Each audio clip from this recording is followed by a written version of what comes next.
Hello everyone, आप सब कैसे हैं। मैं उम्मीद करता हूं कि बहुत अच्छे होंगे और अपनी पढ़ाई को बहुत अच्छे से कर रहे होंगे। मैं Akash Kumar वडाना ICT virtual classroom में आपका बहुत बहुत स्वागत करता हूं।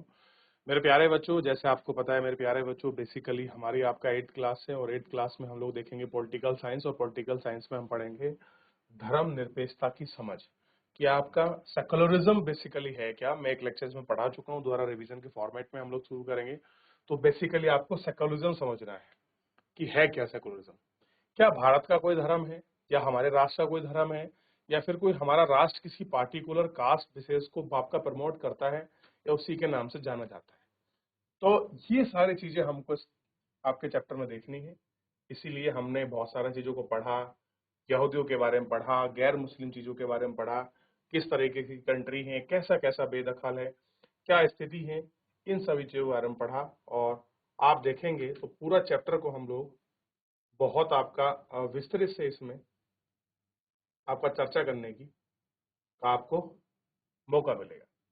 तो सबसे पहले आप मुझे बताइए, क्या ऐसा होता है कि कोई सरकार है और वो किसी कास्ट या किसी पार्टिकुलर आपके धर्म को सपोर्ट कर रही है, तो क्या ऐसा देश आपका सेकुलरिज्म कंट्री होगा कि नहीं होगा? कितने बच्चे कहते हैं कि होगा और कितने बच्चे कह रहे हैं कि नहीं होगा? हाथ खड़ा करें, फिर आगे बढ़ेंगे इसमें।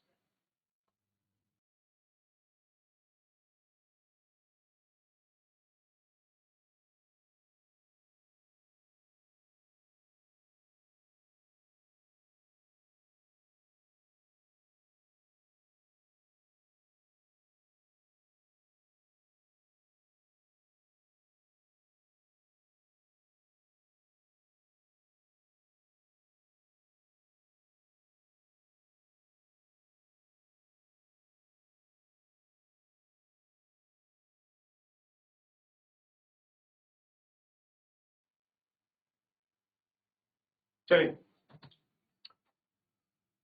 अब थोड़ा सा यहाँ इस लाइन में, इस चैप्टर में पूरा आपको क्लियर हो जाएगा कि बेसिकली सेकुलरिज्म है क्या, कैसे हम इसको रेक्टिफाई करते हैं, कैसे इन चीजों को देख लेते हैं, कैसे हम किसी को कहते हैं कि कोई सेकुलर कंट्री है, किसी को कह रहे हैं कि सेकुलर नहीं है।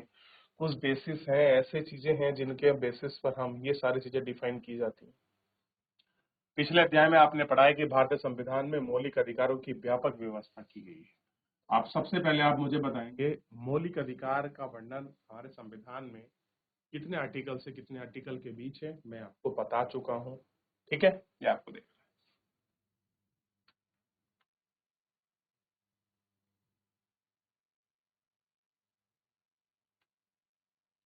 यह अधिकार केवल राज्यों की सत्ता से बचाना नहीं है, बल्कि बहुमत की निरंकुशता से हमारी रक्षा करना है। भारतीय संविधान सभी धार्मिक विश्वास और तौर तरीकों को अपनाने की पूरी छूट है। सबके लिए समान धार्मिक स्वतंत्रता के इन विचारों को ध्यान में रखते हुए भारतीय राज्यों को धर्म और राज्य की शक्ति को एक दूसरे से अलग रखने की राजनीति है। तो क्या है, हम धर्म को और राज्य की जो शक्ति है, हम क्या करेंगे, एक दूसरे को पावरली आपका सेपरेट रखेंगे। यानी कि जो हमारा पॉलिटिकल है और जो हमारा आपका कल्चरल कह सकते हैं, या फिर जो हमारा धार्मिक है, उसको हम कभी भी एक दूसरे के साथ मर्ज नहीं होने देंगे, इसको सेपरेट अलग अलग रखेंगे, ताकि हम कभी भी राज्य में धर्म को लेकर पॉलिटिकल चीजों का इंटरफेरेंस ना हो, उनको सेपरेशन रखने की हमारी कोशिश रहेगी। और यही है हमारा सेकुलरिज्म। क्या है सेकुलरिज्म? इसी के आधार पर हमारा सेकुलरिज्म काम करता है। ठीक, यही बेसिस और कार्ड्स के डिपेंड्स है जिनको हम देखते हैं।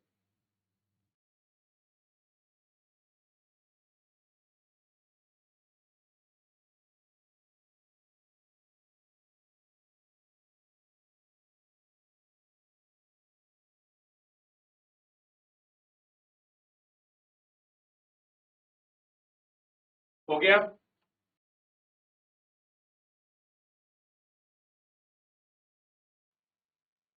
अच्छा, ऐसा क्यों किया गया है? हमने जो बात करी थी धर्म को अलग रखने की, सेपरेशन की, हमने प्रॉपर बात करी। धर्म को राज्य से अलग रखना क्यों महत्वपूर्ण है? आखिर हमको क्या कारण है कि स्टेट, देखिए राज्य का मतलब देश से भी हो सकता है, कि हमने कास्ट जो हमारा जो आपका धर्म है, रिलीजियस है, कोई किसी भी धर्म का हो सकता है, हो सकता है किसी राज्य में, किसी देश में, किसी एक वर्ग विशेष धर्म की पॉपुलेशन ज़्यादा हो, कोई कम है, लेकिन फिर भी हमने उसको सेपरेशन बनाने की कोशिश की। खास कर हम अपने देश के एग्जाम्पल के रूप में इन सब चीज़ों को समझते हैं। जैसे पिछली चर्चा की गई थी, उसमें धर्मनिरपेक्षता सबसे महत्वपूर्ण पहलू, पहलू का मतलब है कि चीज़ में होने वाली मोस्ट इम्पोर्टेंट जो चीज़ होती है उसको हम कहते हैं, ठीक है? धर्म का राज सत्ता से अलग रखना, यानी कि जो हमारी पॉलिटिकल पावर है, मान लीजिए हेड है, पॉलिटिकल पावर है, इसको हमने बिल्कुल कहीं भी अपने इस धर्म को इससे मर्ज होने की कोशिश नहीं की गई है। अगर ये धर्म से मर्ज होगा तो यकीन मानिए वो स्थिति में बहुत अलग होगी। फिर उसमें सेकुलरिज्म, दूसरे जो आपके धर्म हैं, उनकी स्वतंत्रता, उनकी फ्रीडम जैसी चीजें बड़ा आपका मैटर करेंगी, होंगी नहीं होंगी, एक आपका बात अलग का विषय रहेगा। लेकिन हमने फिलहाल धर्म को राजनीति से अलग रखने का प्रयास किया है। कह रहे एक लोकतांत्रिक देश में बहुत जरूरी है कि दुनिया के करीब सारे देश एक से ज्यादा धर्म के लोग एक साथ रहते हैं। और सबसे अच्छी बात है, करीब करीब जितनी भी सारी कंट्रियां हैं उनमें एक से ज्यादा आपके धर्म के लोग रह रहे हैं। अब भारत में देखिए, भारत में हिंदू, मुस्लिम, सिख, क्रिश्चियन, पारसी, जैन, बौद्ध और बहुत सारे जो आपके समुदाय हैं, जो अलग अलग धर्म के लोग हैं, वो भारत में निवास करते हैं। और उनको निवास करने से रहने की कोई दिक्कत या किसी प्रकार की कोई समस्या है नहीं। सब अपने अधिकार, अपने कल्चर, अपनी आपके संस्कृति, धर्म को बढ़ावा दे रहे हैं। और ऐसा कुछ है ही नहीं जो उनको दिक्कत है। जाहिर है कि हर देश में किसी धर्म के लोगों की संख्या ज्यादा होती है। अगर बहुमत में धर्म के लोगों की संख्या ज्यादा है तो राज्य सत्ता में पहुंच जाते हैं। उनका समूह दूसरों के खिलाफ भेदभाव या परेशान करने की सत्ता या आर्थिक सहायता कर सकता है। अब मेन जो है कि हमने राज्य की सत्ता से अलग क्यों रखा है, उसमें पूरी कहानी बताइए कि भैया वो किसी के खिलाफ कुछ कर सकते हैं, उनको परेशान कर सकते हैं, सत्ता और आपके राज्यों में संसाधनों में आर्थिक रिसोर्स पर हमला कर सकते हैं। इन भारत जैसे देश में नहीं है, क्योंकि यहाँ सेकुलरिज्म है, किसी धर्म विशेष की कोई राजनीति है ही नहीं। सबको बराबर समझा गया है, चाहे आपकी जो भी पॉपुलेशन हो, उस पॉपुलेशन के बेस पर होने के बाद भी आपको पूरा वो सब चीजें हैं जो एक समान रूप से ऐसा लगेगा कि हम भले ही नंबर से हमारा कम है, लेकिन हमको right to equality, right to freedom, right to speech, right to everything is same to other जो आपका पॉपुलेशन वाला मतलब समुदाय है उसके बराबर हमको सेम राइट्स है। तो ऐसा कुछ नहीं है, ये चीजों को रखा गया और ये आपको डिफाइन भी किया गया।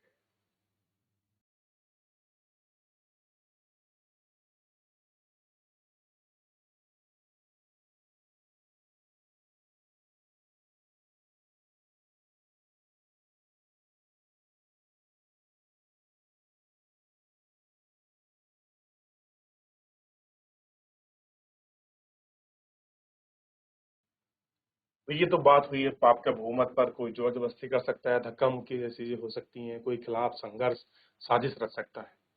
कह रहे हैं कि धार्मिक अल्पसंख्यकों के साथ भेदभाव हो सकता है, जोर जबरदस्ती हो सकती है, साथ ही कई बार उनकी हत्या भी कर दी जाती है, होते हैं बहुत सारे केसेस ऐसे आए हैं।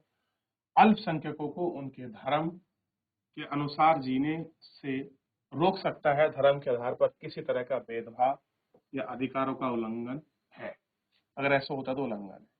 जो एक लोकतांत्रिक समाज किसी भी धर्म को मानने वाले प्रत्येक व्यक्ति को प्रदान करता है, लिहाजा बहुमत की निरंकुशता उसके मौलिक अधिकार का हनन और अहम कारण है, जिसके चलते लोकतांत्रिक समाज में धर्म राज्य को अलग अलग रखना महत्वपूर्ण माना गया है। कैसे माना गया है? महत्वपूर्ण माना गया है। ठीक, ये हमको देखना, ये सारी चीजें किस प्रकार से हैं, कैसे महत्वपूर्ण है, इनको आपको देखा है। लोकतांत्रिक समाज में धर्म को राज्य से अलग रखने के लिए महत्वपूर्ण कारक है। अरे बहुत सारी चीजें हैं जो अलग रखने का प्रयास करते हैं कि लोगों को धार्मिक चुनाव करने के अधिकार की रक्षा करनी चाहिए। लोगों के धार्मिक चुनाव करने के अधिकार की रक्षा करनी चाहिए। इसका अर्थ है कि देश के किसी भी व्यक्ति को धर्म से निकालने और दूसरे धर्म को अपनाने और उपदेश अलग ढंग से व्याख्यान करने की स्वतंत्रता है। आप एक धर्म से निकलकर दूसरे धर्म में जा सकते हैं, किसी धर्म को अपना सकते हैं, किसी की पूजा पाठ उपासना कर सकते हैं, कोई आपको नहीं रोक सकता। ठीक इस बात और अच्छी तरह समझने के लिए छुआछूत प्रथाओं पर विचार करना संभव है। आप हिंदू और इनके बीच प्रचलित अच्छी प्रथा ना लगे तो इनका मतलब है कि आप बदलने की कोशिश करेंगे। अगर आप राज सत्ता में ऐसे हिंदुओं के हाथ में हैं जो अछूत सही मानते हैं, वे आसानी से इस प्रथा को नहीं बदल पाएंगे। यही बात कह रहे हैं कि अगर छुआछूत है तो आप बदलना चाहेंगे, लेकिन अगर सत्ता किसी आपके हिंदुओं के बीच में तो उसको क्या लगेगा। अब बहुत सारे लोग जातीय व्यवस्था को सही मानते हैं, लेकिन बहुत सारी नई जनरेशन की पीढ़ी लगभग आपका 95% गलत मानती है कि भैया कास्ट बैरियर बेकार है, इसमें कुछ होता नहीं है। ठीक, लेकिन जो पुराने लोग ख्याल के हैं वो आज भी उसको मानते हैं, तो उनके हिसाब से जातीय व्यवस्था बिल्कुल सही है। लेकिन नई युवा पीढ़ी के हिसाब से और विज्ञान तर्क के हिसाब से पढ़ाई लिखाई का अनुसार आप देखते हो बिल्कुल गलत है। तो ये कॉन्ट्राडिक्शन हो सकता है अगर ऐसा रहा किसी धर्म विशेष, कास्ट विशेष है। ठीक,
अब देखिए, प्रभुशाली धार्मिक समुदाय के सदस्य भी आपके समुदाय के दूसरे लोगों पर भारी विरोध का सामना करना पड़ सकता है। भाई एक कास्ट है, एक कोई समुदाय है, वो आपका दूसरों का विरोध कर सकती है कि भाई ये चीजें, ये राइट्स इनको नहीं मिलने चाहिए, ऐसा होना चाहिए, वैसा होना चाहिए। और आप देखते हैं बहुत सारे कम्युनल जो दंगे हैं इस चीज को लेकर भड़क जाते हैं, ये मुद्दा होना चाहिए, ऐसे मुद्दे पर बात करनी चाहिए।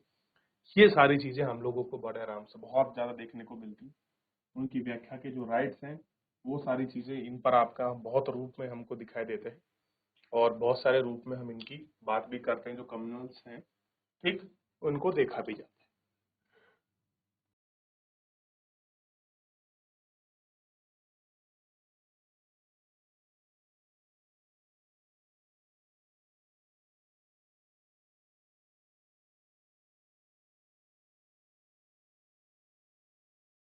ठीक, देख लिया।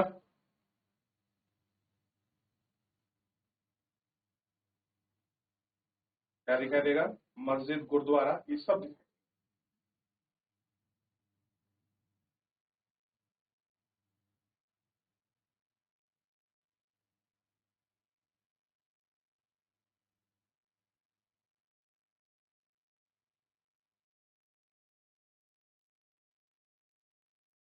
देख लिया।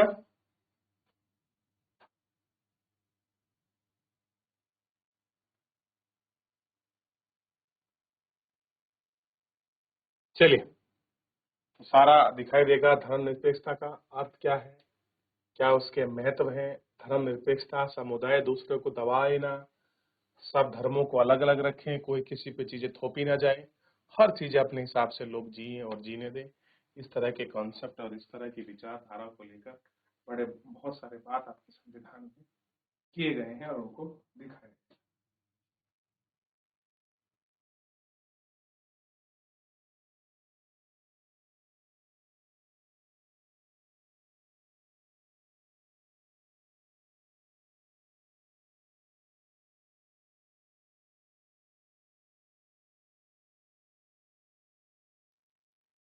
चलिए, तो बच्चों इस तरीके से हमने धर्मनिरपेक्षता को देखने का, समझने का प्रयास कीजिए, और आपके नज़र में धर्मनिरपेक्षता क्या है, आप किस एंगल और किस पहलू से देखते हैं, थोड़ा सा एक बार जानिए।